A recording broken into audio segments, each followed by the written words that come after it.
Hello students, welcome to class PM. Today we will start our new lesson, changes around us. First, what kind of changes we will see in our surroundings, everyday life. Just you observe so many things, day and night changes, seasonal changes, because you will get winter after summer, summer after rainy season. These are also changes. And in the morning you will cook food, by evening or next day it will be spoiled. This is also one kind of change. Now I'll give you some example. In these examples, what kind of changes you've observed, you have to tell me. So first, you take a balloon and blow the air into it. Now what kind of changes you found when you blow the balloon? You take a balloon and blow air into the balloon. So what changes you found? One thing is the shape of the balloon has been changed. And the next one, what happened? The size of the balloon also increased. One is the shape is changed and the next one is the size of the balloon is increased. These are the two changes we found here. Now what do you do? Now take out the air from the balloon. Now what happens? Balloon came to the normal state. Now what happened? It came to its original shape and original size. This is one example. Another example we'll take. Generally everybody do in their home that making of chapati. You know what you do? You will take the wheat flour and you will add the water and you can do duff. Now what happens? You make the balls of duff. So what you do with this, by using that, you will make a chapati. Now don't fry it on the pan. Now what you do is again you convert it. First what happened?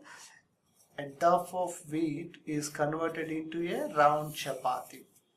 Yes, again you convert them into this one. So here to here, what are the changes you find? One is shape is changed again and the size is also increased. Again when you put it together, again it will become the duff.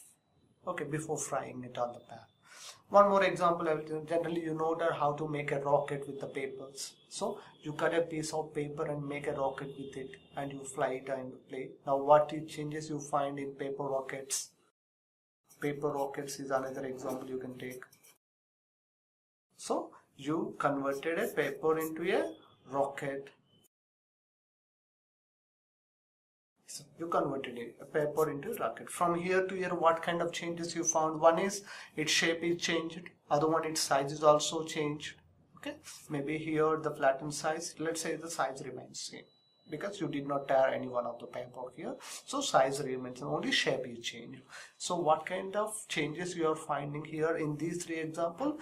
In the first example we are finding the change in the shape and size. In the second example we are finding the change in the shape and size. In the third example we found that the shape is only changed, there is no change in the size. But in all of them the common point is what? Here a balloon, when you blow the air, again when you remove the air. When you make a chapati, again when you convert into duff ball. Paper into a rocket, rocket into paper. Because what you are doing here, these are all changes. What is the common point is they are reversible changes. They are reversible changes.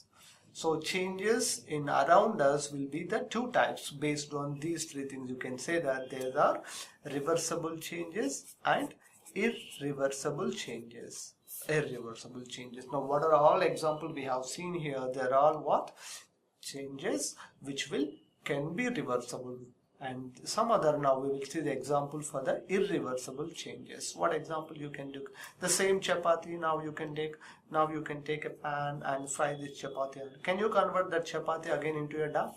It's not possible, because you fried it, you cannot cut that one. Now what I'm doing is fried chapati is the one example.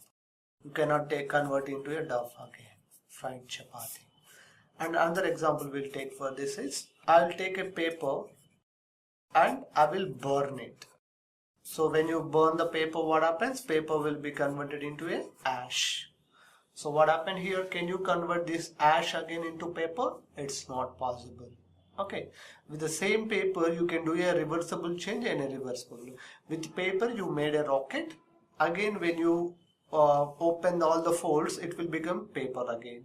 So that making a rocket is a reversible change. But burning a paper and you got a ash, whatever you do, this ash cannot be converted into a paper. So this is what kind of change? This is a irreversible change. You cannot reverse it at all. Some more examples we will do for the irreversible change. So we have example, converting milk into curd. What kind of change is this, converting milk into curd? It is a reversible or irreversible? Can you convert milk into curd by adding little bit curd into milk? So next day morning it will become curd. Yes. But can you convert curd into milk? It's not possible.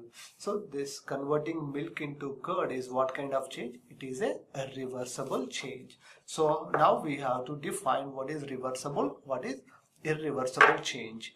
So you can say that reversible changes are those changes which can be get back to their normal or initial stages, like balloon after filling the air, after removing the air, paper rocket after making rocket, and before again converting into bag.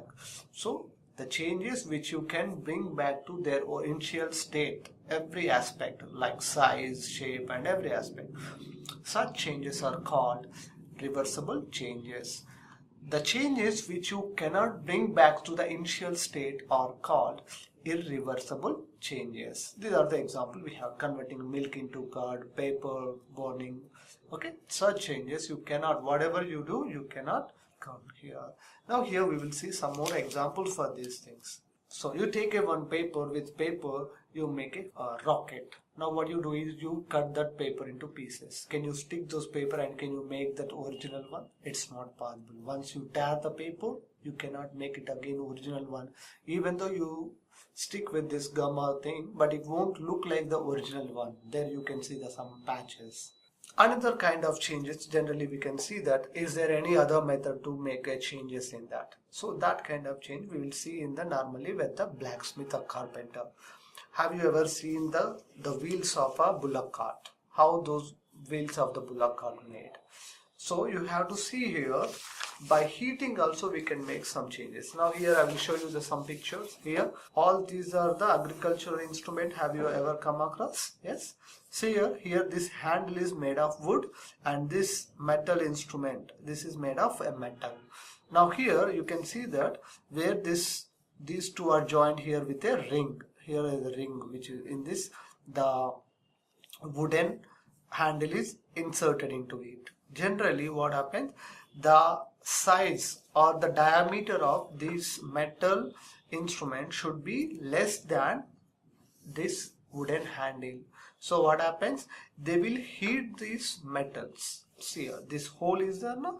This hole is diameter is much be smaller than this raw wooden handle. So when they heat, what happens? Generally whenever you heat the metals, they will expand. Whenever you cool them, they will contrast. Based on this principle, these instruments are manufactured or prepared. Now see here, when they heat, what happens? This diameter will be increased. Now what happens? They will keep this wooden handle into it. And after keeping inside, what happens? They will cool it. Once cool it, what happens? The diameter of the hole will be reduced so that it tightly catches the handle. Handle will not be separated from this one.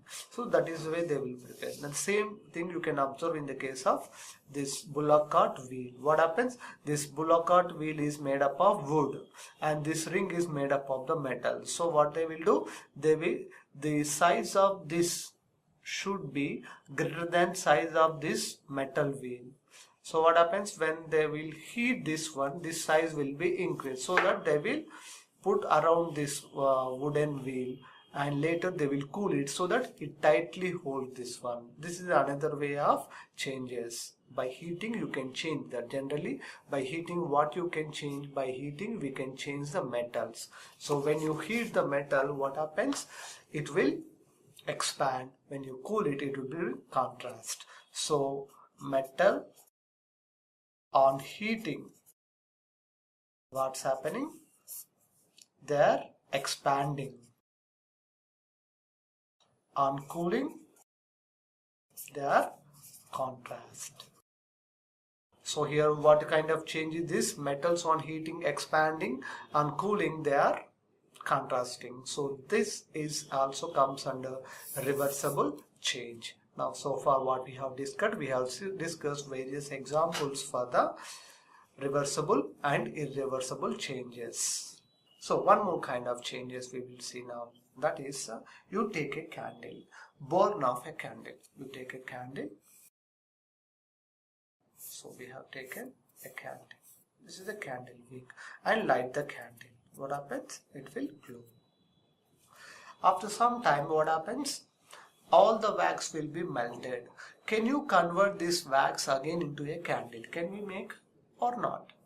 Here, initially, the state of the candle is what? Solid. When you heat it, what happens?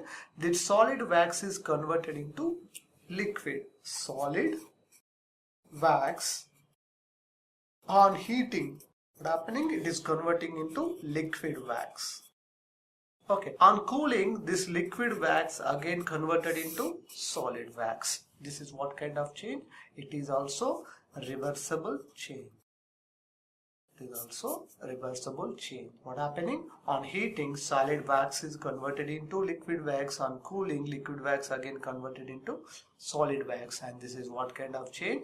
Reversible change. Because on cooling, we are getting back into a initial state. So apart from the reversible and irreversible changes, we have other different types of changes also. We will see those changes in the next class.